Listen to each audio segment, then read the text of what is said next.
Si te gusta el contenido de este canal y no te quieres perder ningún vídeo, suscríbete al canal y activa la campana para poder recibir las notificaciones cada vez que publico un vídeo nuevo. Bueno, aquí estamos con Daniel Blanco, un entrenador que se acaba de dejar, bueno, se acaba de dejar liar, no, le lié hace ya hace unos días para entrevistarle, así que nada, primero de todo, gracias Daniel, gracias por dejarte entrevistar, ¿qué tal? ¿Qué tal estás? Muy bien, Manu, muchísimas gracias a ti por invitarme y por compartir este ratito contigo. Genial. Oye, pues mira, te voy a presentar brevemente para que te conozca aquí la gente, que lo estarán viendo pues, posiblemente pues, por el blog o por el canal de YouTube. Y nada, simplemente decir que Daniel Blanco es entrenador especializado en deportes de resistencia, sobre todo enfocado en el área de fuerza. Yo a Daniel lo estaba hablando antes con él porque él no lo sabía, era una sorpresa. Le conocí en el 2017 que él estaba impartiendo una formación online sobre trail running. Él habla de la parte de fuerza y bueno, yo era uno de los alumnos de esa formación y ahí es donde conocí a Dani y a partir de ahí, pues bueno, le he visto en diferentes webinars, en otras formaciones y he querido traerle porque parte de las cosas que yo sé de entrenamiento de fuerza, pues bueno, es gracias a este señor que tenemos aquí. Así que bueno, primero de todo, gracias por, por tus conocimientos que me han ayudado a mí como entrenador. Pero bueno, prefiero también que te presentes tú, pues para que te conozcan las personas que estén viendo ahora esta entrevista. Pues qué bien, Manu, no sabes qué satisfacción el saber que, bueno, el tener el contacto directo y de manera sorpresiva con una persona que ha sido alumno y que te dice además que esas cosas que ha aprendido pues las ha utilizado, le han servido para que hoy día lo que sabe de ese contenido, en parte, aunque sea un poquito, sea gracias a esas formaciones y que eso sirva pues también para animar a que, oye, que esto de la formación es que es real, que funciona, que la gente deja un poquito de su tiempo y de su dinero porque es algo que se supone le va a servir para algo. Así que los que somos entrenadores y como tú habrás hecho alguna vez o experimentado como entrenador alguna vez y como formador, pues nos sentimos súper orgullosos de que un alumno pues nos comente esto. Me presento. Yo soy Daniel Blanco, como has dicho tú, Mano. Soy el responsable de la empresa Lift for Run. Es, digamos, mi marca personal ahora mismo y ahí es donde, bueno, estoy ahora más enfocado en todo lo que es mi negocio online. Previamente a eso, pues hay 12 años ya o 11, pues desde el 2009, 12 años ya de entrenamiento personal, dedicado al mundo de entrenamiento personal, lo que en su momento empezó como prácticamente todo entrenamiento presencial en un gimnasio, entre otras cosas, entre otros sitios en el Reebok Sport Club de Madrid.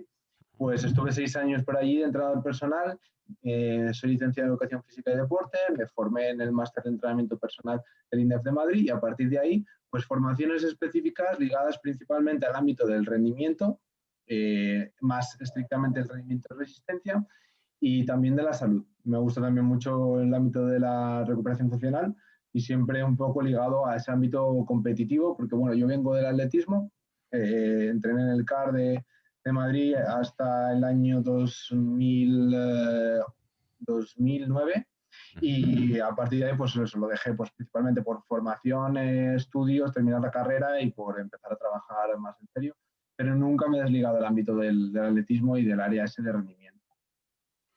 Qué bueno, Dani. Pues bueno, la verdad es que eres un máquina y conociendo estas cosas, pues se entiende mucho de lo que se ve en tus formaciones. Así que nada, gracias por esta breve presentación, pero vamos, muy bien contextualizada para que sepamos quién eres. Y bueno, te he traído aquí hoy, ya lo sabes, esto sí que no es sorpresa, para que hablemos de entrenamiento de fuerza y sobre todo con ese enfoque más hacia los corredores de ultra trail, ¿vale? Que al final yo estoy súper enfocado en esa disciplina, tanto como entrenador como deportista, y casi toda la gente, pues bueno, que llega a mis redes, que llega al blog, que llega al canal de YouTube, pues es gente interesada en esa disciplina, ya sea porque la estén practicando, porque sean entrenadores de esa disciplina o porque en algún momento de su vida lo ven ahí como un posible reto, como un posible objetivo. Entonces, quiero que hablemos de entrenamiento de fuerza, como digo, en el corredor de Ultra Trail. ¿Estamos conformes? Por supuestísimo, encantado de poder dedicarnos a esta parte. Genial, oye, pues bueno, vamos a hacer la primera pregunta, que, bueno, es un poco más general, pero bueno, es interesante hacerla. Y es que, en tu experiencia, vamos a hablar, evidentemente, de entrenamiento de fuerza, por lo tanto, ya presuponemos que es importante, pero ¿por qué es importante el trabajo de fuerza hablando de un corredor de ultra trail?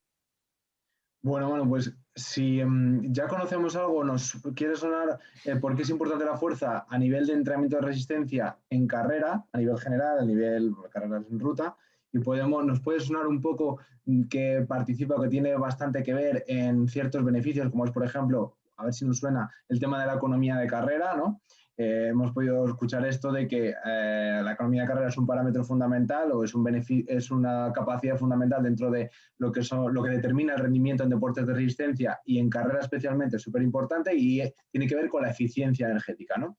Pues ya sabemos que hay muchísimos estudios que comprueban que el trabajo de fuerza, el entrenamiento de fuerza, entra en esta parte a formar, en la parte de economía de carrera, a que se justifique ahí la mayor parte de los beneficios del entrenamiento de fuerza, ¿no? A que nos hace más eficientes.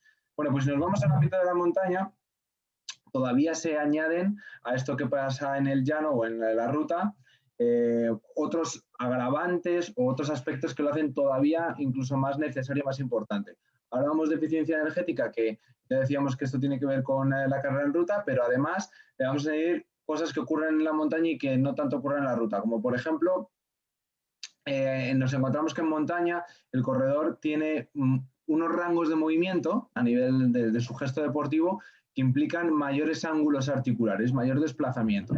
¿Por qué ocurre esto? Pues porque tenemos un desnivel, principalmente, que es el determinante fundamental de esa disciplina deportiva y que nos hace que mecánicamente el gesto de correr sea distinto. Hasta ahí estamos de acuerdo, ¿no? Ujú. Y es más, es distinto cuando corremos en subida, cuando corremos en bajada. Eso se materializa en unos ángulos articulares diferentes a lo que ocurre en llano, con lo cual hay más variedad y hay más cantidad de movimiento articular, con lo cual implica que necesitemos adaptarnos a un trabajo de fuerza que incluye unos ángulos articulares distintos al llano y además con más necesidad de que se trabaje en esos rangos articulares. Por ejemplo, cuando subimos una pendiente, pues nos encontramos que los ángulos articulares de tobillo, rodilla y cadera hay un trabajo mecánico ahí mucho más amplio que en la carrera en llano y que además tenemos mucho más tiempo el pie en contacto con el suelo en ese tipo de terrenos, esas circunstancias. ¿Y en qué se materializa esto? ¿Por qué es importante? Pues porque al tener más tiempo de contacto con el suelo somos capaces de ejercer más fuerza, ¿vale? Tenemos más tiempo para poder transmitir más fuerza al suelo, con lo cual es todavía un poco más importante, esto se ve, el aspecto de la fuerza, porque oye, hay más tiempo, con lo cual vamos a aprovecharlo, ya que encima además necesito un trabajo mecánico mayor porque estoy teniendo que vencer un desnivel, ¿no? Ujú. Pero esto justificaría solo a nivel de subidas, pero también tenemos las bajadas donde también es importante la fuerza aquí. No es que en esta parte importe menos, precisamente todo lo contrario. ¿Por qué? Porque se acentúa el desgaste muscular de diferente manera a cuando lo hacen llano y cuando lo hacen subida. Todos sabemos lo que son las contracciones excéntricas, pero aquellas que se producen cuando el músculo se está alargando Ujú. y son principalmente las que suceden en bajadas, en las bajadas. Hay algunos grupos musculares que son especialmente los encargados de hacernos o bien frenar si la bajada es muy acentuada, frenar un poquito para que no nos aceleremos, o bien aprovechar esa energía, esa inercia con la que vamos y materializarla en el mantenimiento o en una velocidad, mantener una velocidad determinada de bajada, ¿no? En cualquier caso, en las bajadas se produce un daño muscular mayor en este sentido por esos esfuerzos de frenar mientras el músculo se está alargando. Por tanto, mayor necesidad de poder o tener que trabajar la fuerza, en este caso la fuerza excéntrica, que ya veremos luego de qué va esto. Y además te diría que hay unas necesidades, hay unas habilidades especiales en la montaña que implican cosas que en el llano no ocurran. También, por ejemplo, a nivel de que hay que utilizar miembro superior, en un momento determinado hay que usar bastones, hay que bastonear, hay que también portar mochilas, hay que portar material que nos hace vencer una resistencia adicional a nuestro propio peso o nos hace tener que afrontar trepas, en algunos momentos, usar las manos, agarrar piedras y demás. Y bueno, por supuesto, afrontar unos desniveles acumulados brutales. Lo que decíamos de las bajadas antes, no únicamente ocurre a lo mejor una bajada de 100 metros, es que a lo mejor estamos hablando de competiciones con pruebas de 20 kilómetros de bajada seguido. Es decir, mucho tiempo hay que adaptar un trabajo a esto, ¿no? Entonces, nos hace ver que hay unas necesidades ahí que se tienen que trabajar de manera distinta y que además no vale solo con ir a la montaña y ya está, ¿vale? O sea, hay unas implicaciones fundamentales. Y luego, ya por último, Manu, joder, hay tantas cosas a nivel de fuerza que la justifica que como para saltarnos una. Y es que, oye, hay una incidencia lesiva también particular, ¿no? No te voy a decir que sea más que en la carrera en llano, es diferente, pero evidentemente no se puede obviar y que obviamente la fuerza tiene algo que decir en este sentido, es indudable. Entonces, joder, pues ¿qué más quieres, no? Vale, pues sí, efectivamente. O sea, dando, dando cohesión a lo que has dicho y resumiendo, podríamos decir que por mejora del rendimiento y por la prevención de la lesión. Sí. Ese sería el... Todo lo que, prácticamente el 90% de lo que he dicho tiene que ver con mejora de rendimiento, lo que pasa es que he enfocado a cubrir unas necesidades especiales que ocurren en esa disciplina deportiva y luego diríamos que en la otra parte estaríamos hablando de la prevención, ¿no? De la prevención y de también en un momento dado también parte del tratamiento, pero fundamentalmente prevención. Sí, en este aspecto, bueno, mejor enfocarlo desde la prevención. Si una persona ya evidentemente viene tocada o tiene algún problema, pues bueno, ya la parte de readaptación, la recuperación de la lesión, pues bueno, importante, pero vamos, mejor enfocarlo desde la prevención y evitar esos problemas. Pues bueno, más que justificado, es algo que bueno, yo creo que bueno, las personas que estén viendo la grabación, pues bueno, lo sabrán y si no lo sabían, pues bueno, ya saben por qué hay que trabajar la fuerza. Pero aquí quiero hacer un poco también de cizaña y, bueno, no de cizaña, sino de ponerme en el otro lado. Hay algunos entrenadores de renombre que en algunos textos, bueno, contextualizando mejor, siempre estamos hablando de los beneficios, ¿vale? Que hay que trabajar la fuerza, que previene lesiones, que mejoramos rendimiento, ¿vale? Pero luego hay algunos entrenadores de referencia, como pueden ser Jason Koop, ¿vale? Un entrenador americano, sobre todo enfocado en ultrarunning, que para él en algún libro dice que todo lo que no sea correr es perder rendimiento, ¿vale? Entonces, incluso todo lo que no sea correr está incluido la parte del trabajo de fuerza o está incluido el trabajo cruzado. Entonces dice que si el deportista puede correr, todo correr, que eso es lo que más rendimiento le va a dar, solo correr, ¿vale? Eso es lo que deja entrever en en un libro suyo, ¿vale? Entonces, yo te pregunto, ¿vale? ¿Tú eso cómo lo ves? ¿Vale? Cómo podrías rebatir eso que te acabo de comentar? Y luego también preguntarte si tú siempre hablamos de beneficios del trabajo de fuerza, que bueno, son más que claros, pero también ¿ves algún riesgo en el trabajo de fuerza? Bueno, aquí, Manu, la respuesta podría ser o muy simple o extremadamente compleja. ¿Por qué digo esto? Porque al final la fuerza en este sentido no es distinto en cuanto a contraindicaciones que cualquier otra área que componen al final el rendimiento global del deportista. Si consideramos que el rendimiento de un deportista comprende distintas áreas, ya sea la parte de resistencia, por ejemplo, veamos el rendimiento de un deportista como un círculo amplio, ¿no? Y dentro de ese círculo amplio veamos que hay distintos circulitos que van ocupando áreas de este círculo amplio que es el rendimiento del deportista. Digamos que el deportista va a ser más completo y va a rendir más a medida que dentro de ese círculo amplio hay menos huecos en blanco. Entonces vamos cubriendo esos huecos en blanco con distintos círculos que ocupan, pues la parte, por ejemplo, de carrera, la parte de resistencia específica ocuparía un círculo bastante grandote, ¿no? Después ocuparía otro círculo la parte de nutrición, la parte de fuerza otro círculo, la parte del aspecto psicológico, por ejemplo, otro círculo. Entonces vamos a ir llenando campos.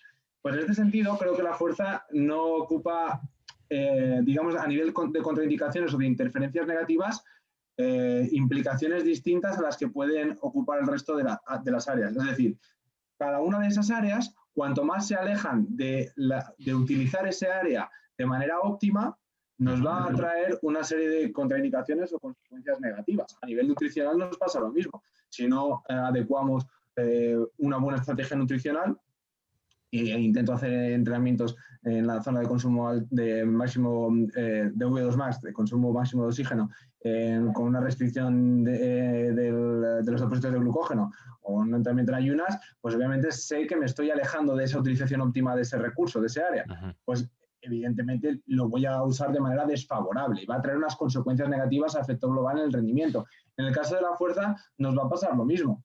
En el caso de la fuerza, si me alejo de un uso debido de esa metodología, pues las consecuencias al final se pagarán más o menos, pero se pagarán en una pérdida de rendimiento.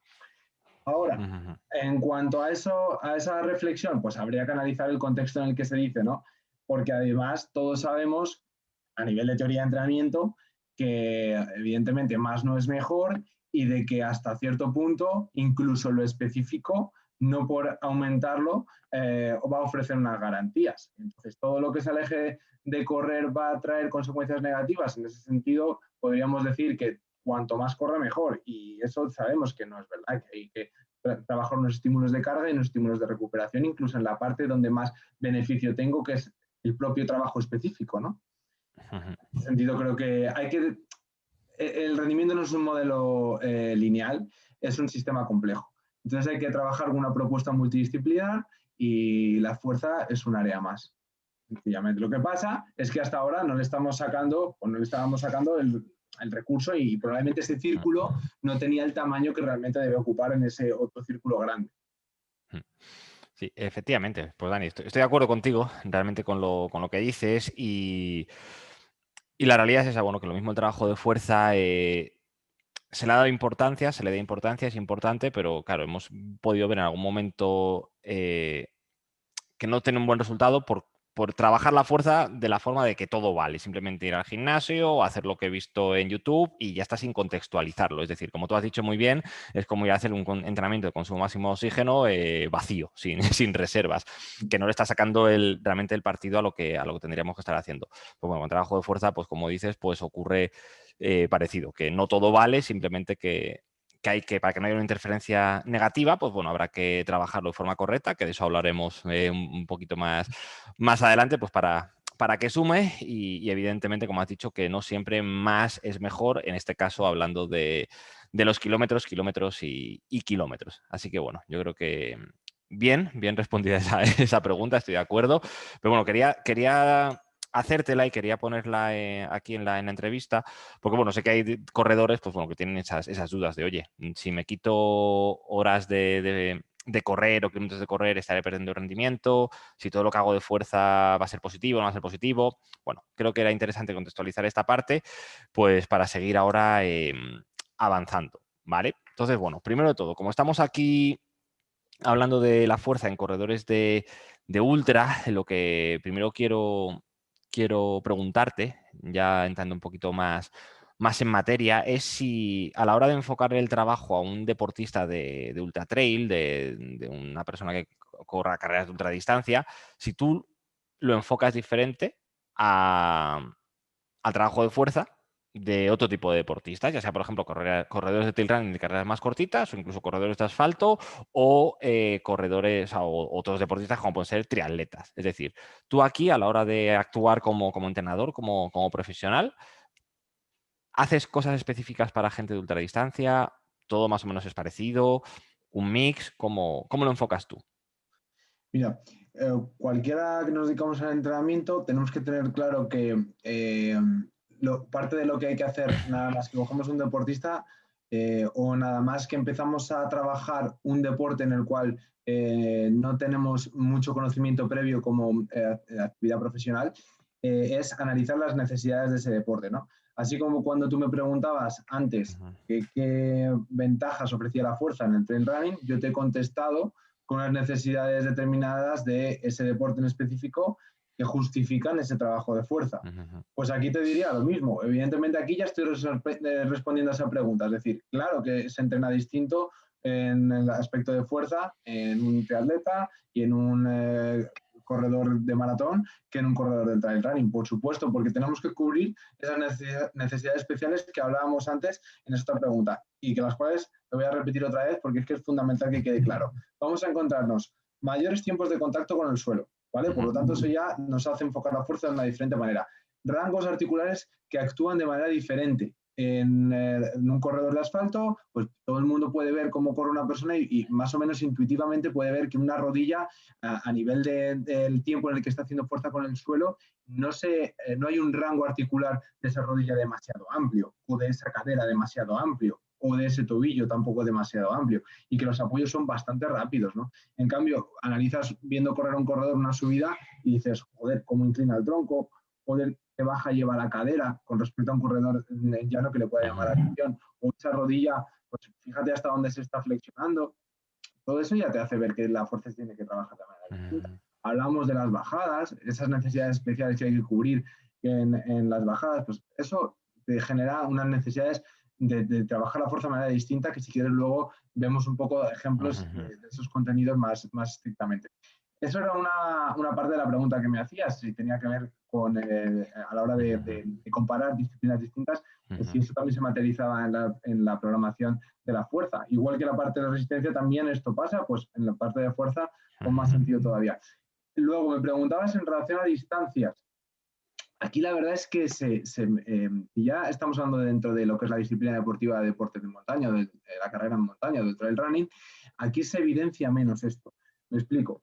Para saber si realmente, desde el ámbito científico, de lo que nos dice la ciencia, habría que trabajar de manera bien diferenciada entre un corredor del perfil Ultra Trail de Mont Blanc y un corredor de perfil media maratón de montaña o maratón de montaña o bueno, kilómetro vertical, por ejemplo, es distinto, no voy a entrar ahí, pero solamente en relación a distancias no está tan claro, y en la ruta pasa un poco lo mismo, comparando corredores de 10K, por ejemplo, con corredores de maratón. ¿Por qué? Porque en la literatura científica realmente tendríamos que analizar en un grupo poblacional cruzando, que tengamos un grupo poblacional de ese deporte, por ejemplo, la ruta, de todos de 5K. Otro grupo, solo maratón, comparado con un grupo que solamente entrena la fuerza de una determinada manera, con un método determinado, y otro con otro método determinado de entrenamiento de fuerza. Y que esos se crucen. Y tanto los dos grupos poblacionales hagan los dos métodos y luego comparen. Y esto, aunque parezca que se pone fácil, no es tan fácil de ver. Entonces, lo que se suele ver es que comparamos, en unos estudios se ven un grupo poblacional del mismo segmento, corredores de 10K o corredores solo de maratón, y hacen dos grupos de entrenamiento, dos metodologías distintas de entrenamiento de fuerza y obtienen unas conclusiones. Este puede ser que haya sido más efectivo a la hora de generar un beneficio de tiempo en prueba determinado, es decir, este parece que funciona mejor este método para este grupo poblacional, pero no lo estás comparando con el otro corredor de maratón, o sea, no estás comparando ambas distancias en distintos métodos de fuerza. Por lo cual, en resumen, no queda tan claro. A nivel de solamente analizando distancia de la prueba, no está tan claro.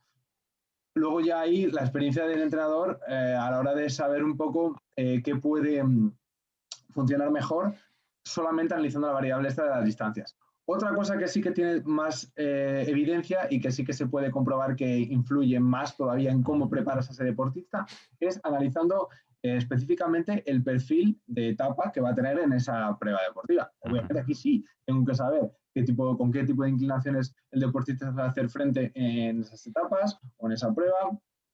Voy a tener que analizar el terreno, cómo va a ser el terreno, cómo va a estar el piso, el porcentaje también de inclinación en la bajada. Todo eso hace que la misma distancia, por ejemplo, maratón de montaña, no tenga que ver una persona que trabaja un maratón de montaña con un desnivel acumulado que sea el triple de otro con la misma distancia lineal, pero con un desnivel acumulado 3 veces inferior.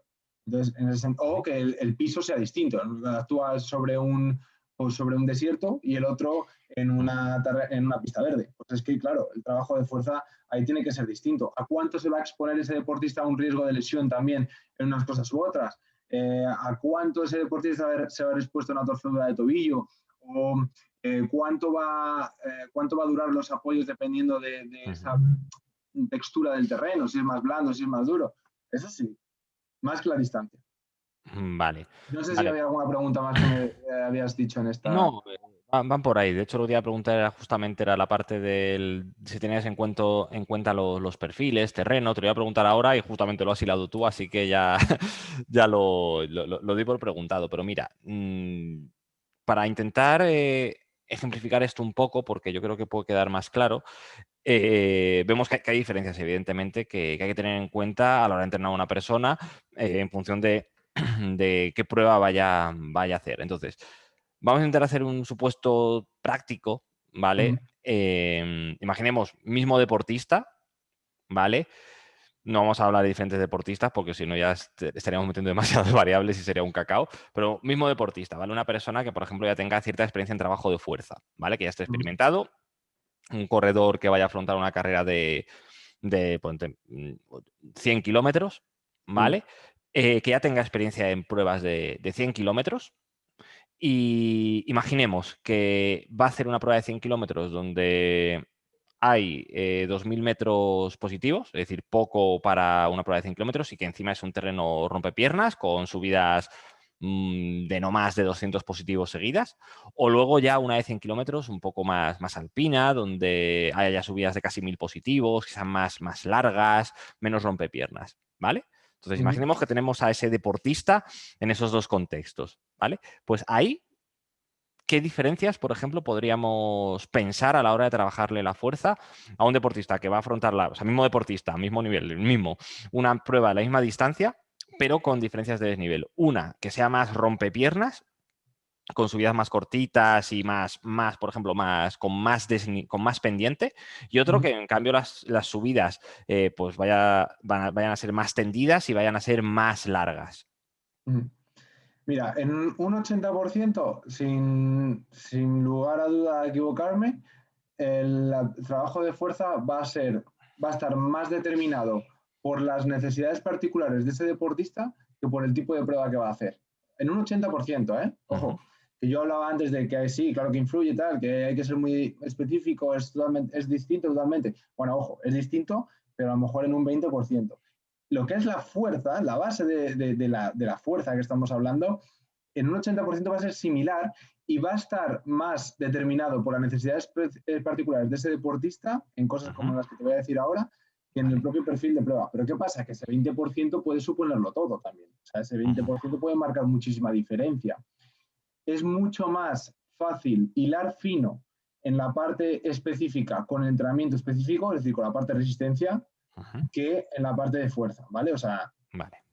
esto va un poco relacionado con lo que decías tú antes de Jason Cooper en relación a para qué vale, es decir, a poner en duda un poco el trabajo de fuerza si ya ese deportista hace determinadas cosas que tienen que ver con generar fuerza en el propio gesto de correr. Vale, es verdad, pero es que eso no le vamos a llamar fuerza, es que eso sigue siendo resistencia, ¿vale?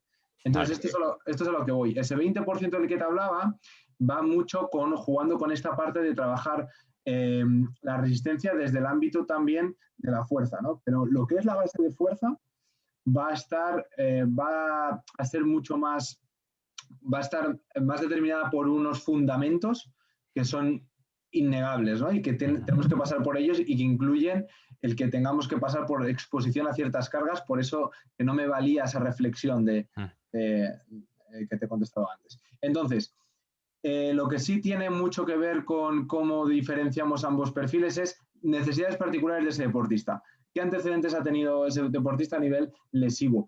¿Cuáles son sus determinantes y sus limitaciones? Luego hablaremos a lo mejor en relación a cosas que tienen que ver con metodología, el perfil de fuerza-velocidad. Pues esto tiene mucho que ver con esa individualización del entrenamiento para cada perfil del deportista. Si un deportista ya eminentemente es más fuerte o inherentemente es más fuerte, otro que puede ser un perfil de deportista más explosivo, ¿no?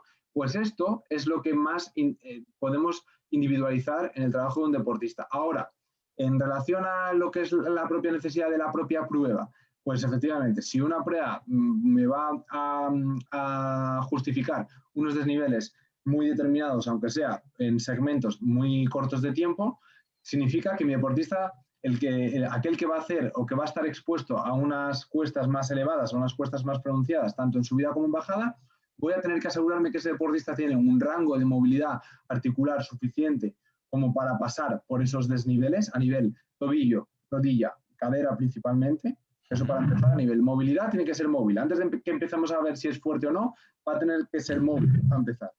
Después va a tener que tener una estabilidad articular determinada que le genere la posibilidad de poder hacer frente a esos desniveles también, desniveles negativos, bajadas, que lo vamos a ver con diferentes test también. Eso más concreto te podría dar unas claves más particulares, más concretas más adelante. Después, va a tener que trabajar con unos contenidos que impliquen planos de inclinación que se parezcan a los que va a tener luego en esas pendientes. Y luego, las pendientes ascendentes, en las positivas. Y en relación a bajadas, ¿qué ocurre con unos desniveles de bajada muy pronunciados? Pues te decía antes, ahí voy a tener una agresión hacia los tejidos y hacia las articulaciones por esas bajadas estrictas que me van a necesitar de ser capaz de tener una capacidad de generar fuerza cuando el músculo se está alargando y que eso no me genere un daño muscular, porque ese daño muscular se va a convertir en fatiga o se va a convertir en limitante para que ese deportista acabe una prueba. Sobre todo, cuanto más larga sea, más veces va a estar expuesto teóricamente a más bajadas y por lo tanto más daño muscular. Entonces, ¿qué va a tener que ser? Muy fuerte en esas tareas de ser capaz de aguantar muchos impactos e impactos intensos en contracciones que tienen que ver con contracciones excéntricas. Vamos a poner un ejemplo, Manu. Todo el mundo pues, ha podido hacer en un momento determinado un ejercicio que sea saltar desde un cajón a caer al suelo, ¿verdad? Quien mejor o peor ha aterrizado, pero más o menos sabe lo que es sentir que el músculo tiene que hacer en muy poquito tiempo muchísima fuerza para absorber un impacto, en este caso, un aterrizaje. Pues eso es una contracción excéntrica que ocurre, en el caso de las bajadas, a una pierna y que genera unas fuerzas de impacto muy elevadas que multiplican muchas veces el peso corporal de un deportista, sobre todo cuanto más declinado es el grado de bajada. Pues obviamente ese deportista, si pretende hacer frente a eso únicamente haciendo zancadas al frente en el suelo, algo corto se nos está quedando, algo no es semejante, ¿no? Entonces hay que ser un poco más agresivo en esos estímulos en deportistas que van a verse expuestos a esas agresiones en una prueba determinada. Te podría dar muchos más ejemplos, pero bueno, tampoco quiero extenderme más aquí. No sé si ha quedado claro y si no, pregúntame y voy. Sí, o sea, aquí por dar un poco de orden a la pregunta, o sea, nos podríamos quedar con que básicamente el trabajo, lo que hay que hacer es individualizarlo a la persona en base a su contexto, a su genética, a su pasado, y aunque sean la misma, o sea, pruebas diferentes, digamos que el 80% del trabajo va a ser simplemente en base a ese deportista, a su pasado. Correcto. Y luego el otro 20, pues Y a bueno, va a los ser... fundamentos que están ahí y que no se pueden Sí. obviar, de qué hay que hacer para trabajar Sí, determinados objetivos en la fuerza, eso sí o sí, y no se puede hacer simular sí, lo que en has una comentado apuesta. de la movilidad, la estabilidad, luego niveles de fuerza y de velocidad de aplicación de esa fuerza. Eso es. Y luego, por otro lado, sí que has dejado caer que, bueno, que el otro 20% posiblemente pues, también sea ya ese trabajo de resistencia, pero simplemente buscando una similitud al perfil de la prueba. Cuando trabajemos con desniveles, pues bueno, que si vamos a hacer una prueba rompepiernas, pues que el trabajo de cuestas o de ascensos o de bajadas, pues que sea con ese tipo de perfiles. Claro, y eso también es un trabajo que se puede o que está bastante relacionado con hacerlo en el medio específico de ese deportista.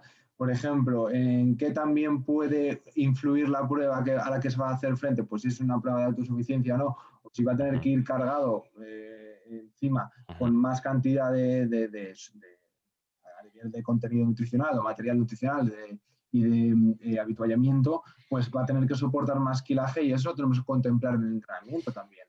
Luego, cómo configuro ese trabajo de estímulo en ese deportista también en relación a cuánto tiempo va a estar subiendo una cuesta, por ejemplo. No es lo mismo si en esa prueba no tiene ese deportista cuestas de más de medio kilómetro o de más de 500 metros, en los que a lo mejor va a emplear como mucho pues 5 minutos, a un perfil en el que puede tirarse perfectamente hora y media, 2 horas subiendo, solo subiendo. Claro. Que tiene nada que ver. 100% diferente y evidentemente eso, estoy contigo que la parte de trabajar en el propio terreno es fundamental y bueno, eso es lo que realmente puede marcar la la diferencia a la hora de, bueno, luego afrontar la carrera y llegar bien preparado.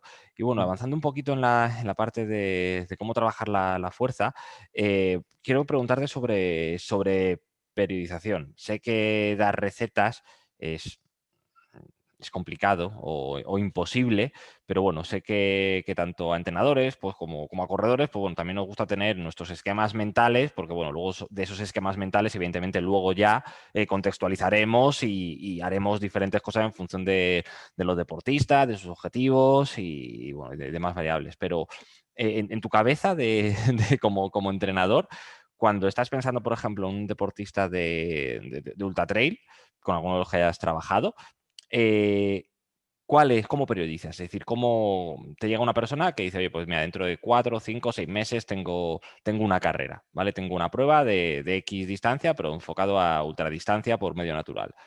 ¿Cómo haces tú la periodización? ¿Cuáles son esas parcelas mentales, esos bloques de trabajo que, como digo, no hay que tomarlo al pie de la letra, pero cómo lo parcelas tú, cómo lo piensas tú, cómo lo haces? Bueno, lo primero es un poco relacionado a lo que te he dicho antes, analizar cuál es la experiencia previa de ese deportista, es decir, analizar la situación actual, experiencia previa, objetivos que tiene a partir de ese momento en el que va a empezar a trabajar contigo, su background a nivel de lesiones o incidencia lesiva que haya tenido a lo largo de su vida deportiva.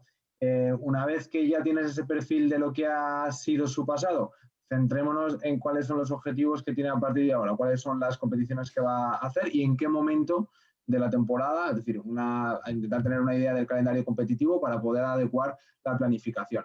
Y en ese plan actual, inicio por valoraciones. ¿Las valoraciones por qué son necesarias? Pues porque aunque tú tengas ya un poco de información de lo que te ha transmitido ese deportista y ya más o menos estés situado, no te va a dar información de la que realmente necesitas. O sea, muy rara vez te va a poder hablar realmente de cargas que te vayan a valer, que sea una medida cuantificada o objetiva.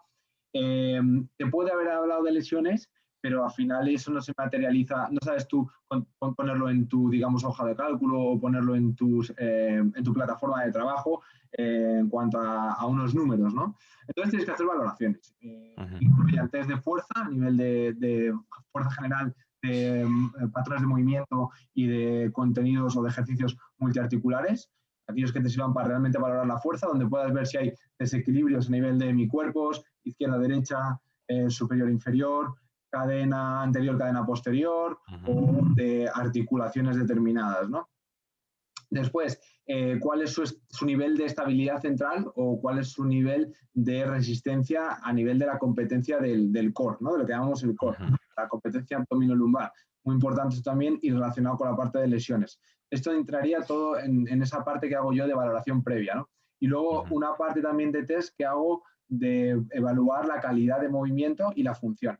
Por ejemplo, test como el single leg squat, que es el test de sentadilla a una pierna, da muchísima información a nivel de solamente en la estática, es decir, sin desplazamiento, solamente en el propio movimiento de ese test de sentadilla a una pierna, te da muchísima información de cómo ese deportista se desplaza luego en dinámico. Entonces tiene mucho sentido hacer y otros que entran dentro de una batería de test, ¿no? Y para ver un poco esa idea de desequilibrios musculares. Dicho esto, emplazas ya al deportista en una idea teórica que luego puede cambiar de cuánto crees que puede ocupar cada periodo dentro de su planificación.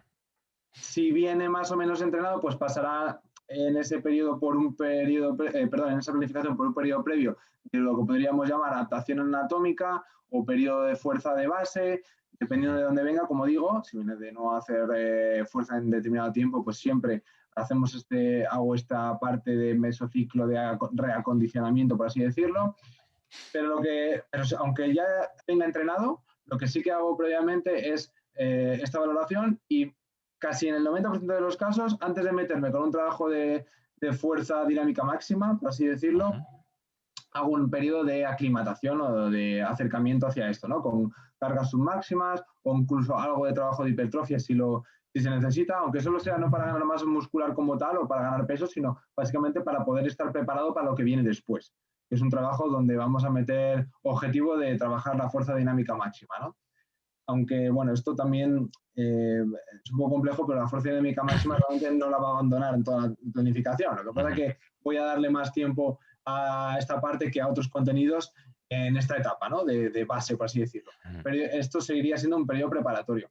En deportistas de montaña, normalmente la parte esta de fuerza máxima se puede mantener, depende del deportista, pues entre 3 y puedo hacer hasta 2 ciclos más de 3 semanas, como mucho, es decir, que puede durar a lo mejor unas 9 semanas, depende un poco del deportista, o 3, ¿no? Y meto alguna descarga entre medias, o sea, hago o 2 o 3 ciclos, bueno, o 1 o 2 o 3 mesociclos de esto, ¿no? Y ya dependiendo de esos valores que vayan saliendo en determinados test que voy haciendo, o le meto ya más parte de fuerza explosiva, o, bueno, o no, la meto. Otra cosa es que dure más o menos, la meto. Pero se lo voy acercando un poquito de antes con algún contenido ya que tenga que ver con saltabilidad, con la velocidad de exposición máxima o de algún gesto explosivo. Y luego ya, si hace falta, le meto algo de trabajo pliométrico o de lo que llamamos fuerza reflejo elástico explosiva, si se puede decir así. Y en trail running, también hay que decirlo, menos que en la parte de llano, es decir, esta parte no se trabaja tanto como en carreras de ruta, porque hay menos exposición a eso, pero también la suelo meter. Y finalmente, en periodo precompetitivo, a final de periodo específico, periodo precompetitivo y periodo competitivo, vamos a estar trabajando en una fuerza, que podríamos decir fuerza específica, donde ya nos acercamos a tener mucha más especificidad en todo, en el gesto, en la carga de trabajo, en el tipo de carga, pues en los ángulos articulares, al final un trabajo específico de la fuerza.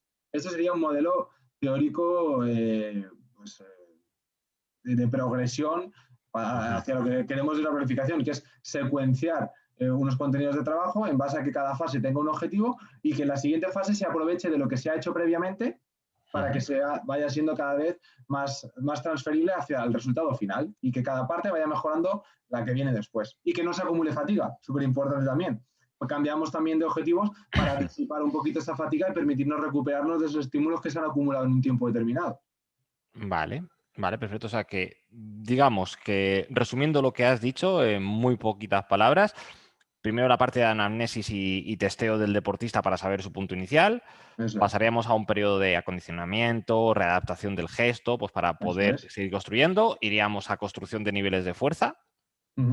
Después de construcción de niveles de fuerza, aplicación de fuerza, velocidad de aplicación, fuerza explosiva ahí, y luego ya si hace falta pliometrías, pero en menor cantidad en corredores de montaña, y luego ya pues una parte más, bueno, más específica, o sea, ya contenidos con un gesto más específico del de la propia carrera. Correcto. ¿Vale? Esta última parte, ¿tú cuánto tiempo estás ahí, en esa parte más específica? Bueno, a ver, si la planificación se orienta a una sola prueba, el periodo específico puede durar más o menos 4 semanas. Lo que pasa es que normalmente pues, el deportista va a tener más de una competición, ¿no? Al final tú orientas una planificación a más de un macrociclo. Entonces, cada vez que vas acercándose, yo soy partidario de que cada vez que vaya acercándose a una competición, por lo menos le has enseñado algo de esta parte, aunque tú tengas un objetivo principal y en ese objetivo principal es donde ya eches toda la leña al fuego y el periodo específico tenga la duración que realmente quieres que tenga para que se desarrolle en su máxima extensión. Y ahí podríamos estar hablando de incluso, yo he podido hacer 2 mesociclos de 4 semanas y no ha habido problema. Incluso 2 de 4 semanas y un tapering o una puesta a punto donde ese trabajo específico se mantiene, pero ya no desarrolla, ya solamente es, mantener, generar chispa, mantener estímulos, pero ya no podemos decir que desarrollamos en esta parte específica esos contenidos, ¿no? Entonces, puede ir desde las 2 semanas hasta las 8 semanas, más o menos. Más allá de 8 semanas, ya justificaría que vuelvas a ir un poquito para atrás porque debas de reciclar esos contenidos que se han trabajado previamente para, aunque solo sea enseñarlos, para que no se, porque ya han caído un poquito los niveles de fuerza máxima, por ejemplo. Entonces debes de ir un poquito atrás a dar un recordatorio de esto para luego volver a hacer otro, para continuar con tu periodo específico, ¿vale? Y eso implica que vayas a tener, lo que te digo, pruebas sucesivas, o sea, más competiciones más adelante. Porque Vale, si no, empiezan a caer los niveles de fuerza. vale, Y genial. además hay que tener en cuenta que esta parte, lo normal es que se haga bastante también fuera de gimnasio, con lo cual al final la exposición que tienes a cargas altas, pesadas, es mínima, es muy baja. Entonces, pues por eso que no lo debemos llevar a más allá de ese tiempo de duración. Vale, perfecto. ¿Tienes ya una copia de mi guía, las 7 claves para preparar un ultra trail? Si todavía no la tienes, dirígete por favor al enlace que encontrarás más abajo en la descripción de este vídeo y descarga una copia gratuita. En la guía te explico las claves más importantes para afrontar una prueba de ultradistancia corriendo por la montaña o por el desierto. La guía te ayudará a disfrutar de la carrera y de los entrenamientos y evitarás cometer los errores más comunes a la hora de preparar un ultra trail. Si te ha gustado este vídeo, puedes darle un like y compartirlo con tus conocidos y en tus redes sociales. Y ahora que te tengo aquí, me encantaría que dejaras un comentario y que me digas qué te ha parecido este vídeo.